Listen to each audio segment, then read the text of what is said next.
Renting is now more affordable than home ownership in most parts of this country. What's up YouTube, it's Matthew here. Welcome back to my channel. In today's video, I'm going to talk about if you should or shouldn't buy a house and what you should really consider when renting a property. To be clear, renting and home ownership is still pretty expensive and unaffordable for most people, but studies and reports have come out lately that renting may be a better choice for most people in 2020. So in today's video, we're going to explore that a little bit more. Be sure to like this video, comment down below your thoughts on this industry and just the housing market in general. Are you renting or are you owning a house? I would like to know down below. Be sure to subscribe to this channel. A lot of you all watch my videos but are not subscribed, so be sure to hit that subscribe button. So Autumn, a leading curator of real estate data nationwide for land and property data, its 2023 rental affordability report, which shows that the average 3-bedroom is more affordable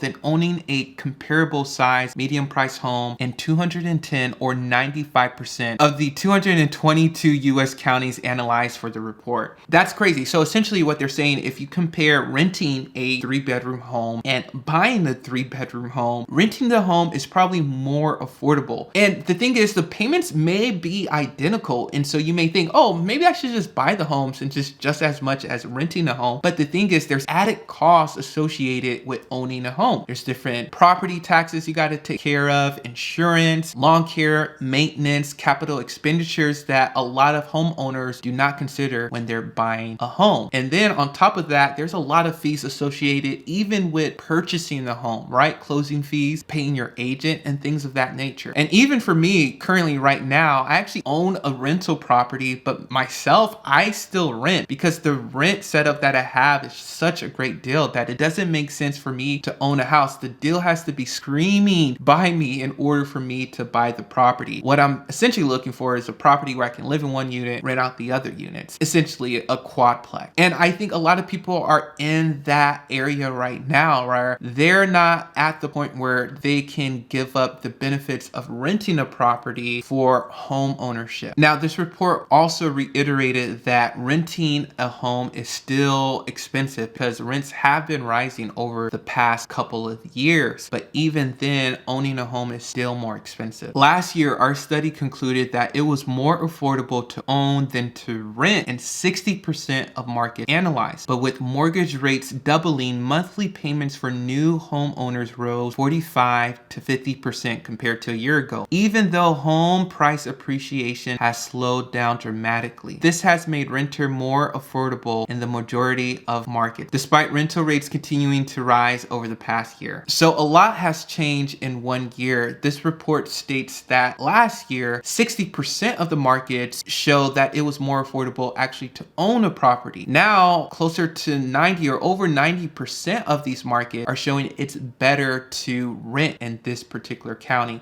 Even though rent is rising to an extreme, it's just that mortgage rates is what really kills the deal for most homeowners at the moment. And of course, this was brought upon by the Fed increasing interest rate in order to slow down the economy to make it more affordable for people to buy homes, so home prices to go down. But right now, it's not actually more affordable. It's actually less affordable now than it was earlier in 2022, end of 2021, because interest rates were much lower. And we still have high home prices. That's a killer. So yeah, home prices are still steadily increasing, not to the rate that it used to earlier last year. Interest rates doubled or tripled over the past couple of months, but rents have increased a lot, but it hasn't like quadrupled or tripled like mortgage rates have. On top of interest rates going up higher, inventory, the amount of homes on the market is declining dramatically, and people are still looking for properties to buy, right? The demand is still there, but because higher interest rates and sellers are not able to get the price that they actually want for their property, a lot of sellers are pulling out of the market, right? And so that lowers the amount of properties on the market, which makes buying even harder for homeowners to even find a house. Total housing inventory at the end of December stood below 1 million at 970,000, down 13.4% from November, with a 2.9 month supply at the current sales pace. That number was down from 3.3 months inventory in November. So month by month, even the amount of homes on the market is going going down. We know how the law of economics work, right? When supply is low, usually demand is a little bit higher, right? With supply being low, that increases the price of that particular product or asset, in this case, a property. Prices aren't coming down either. Despite predictions to the contrary from many in 2022, the December NAR report shows that the median existing home price for all housing types was $366,900 in December, an increase of 2.3% from December 2021. And so even then, median home price is still increasing. And so yes, the rate at which it's increasing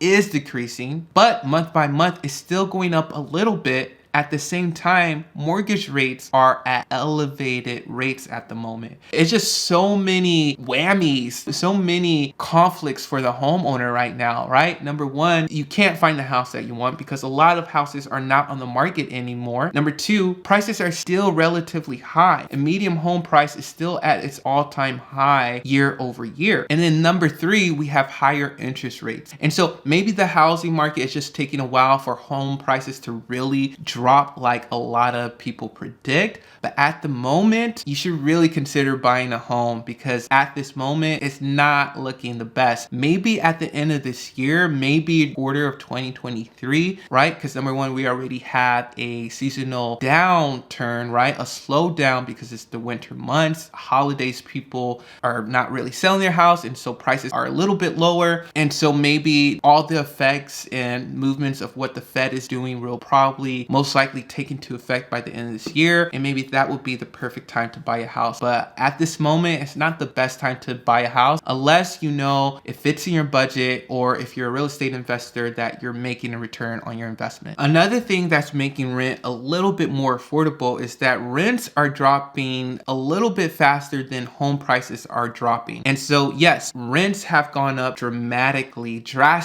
over the past couple of years. But with everything going on, it's finally going down in the market. So as you all can see on this chart, this peaked around August 2022, 1386, and then now in December it's 1344. So you are seeing a little bit of slowdown in the rental market with its price. And so the price is going down. And so that's making it even better, more of a viable option for people who are in the market to look for a house. Home prices not dropping like they need to, but they see rents are dropping. And so this is more of an appeal for them to go to a rental property as opposed to buying a home. Now, I want to speak a little bit more about this affordability gap between renting and home purchasing or buying a property. And so this report, this autumn report, also showed the areas with the biggest gap. And they looked at different counties with over 1 million population. And out of the 46 counties with over 1 million people, only one was more affordable to actually purchase a home than rent. And that area was Cook County, Illinois, where Chicago is. Here it states that average rents consume 40% of average local wage, while home ownership consumes 8% of wages. And so let's say you make $10,000 a month. In Cook County, it would be $4,000 to rent and $3,800 to own a home. So it's actually more affordable to own a home than to rent. Areas where they state in this report, for example, in Honolulu, Hawaii, rents consume 66% of average local wages, while single home ownership expenses consume 140% of wages. That's crazy. So 140%. So if you make $10,000 a month, buying a home will cost you $14,000 a month. Compare that to renting a home would be $6,600. And so you see in these big cities, disparity, right? This gap of affordability is huge in big cities. Now, I just want to point out some affordable cities that were mentioned in the report so you all can take this information and maybe you're looking to move to an area and actually own a home, but at the same time, you want the area to be thriving. You want it to actually be a good area to live in. The most affordable counties for renting 3-bedroom property are Jefferson County, which is Birmingham, Alabama, 20% of average local wages needed to rent. You have Pulaski, Little Rock, Arkansas. You have Cleveland, Ohio. You have Detroit, Akron, Ohio. And so there are a few good areas in that list. I would say Birmingham, Alabama is a pretty area, and maybe Arkansas, and Cleveland, Ohio is always growing too. So those are some areas that are a little bit more affordable if you want to own a home. All right, let me know know what you all think about this of owning a home versus renting a home. All right, be sure to like this video, comment down below your thoughts, and subscribe to this channel.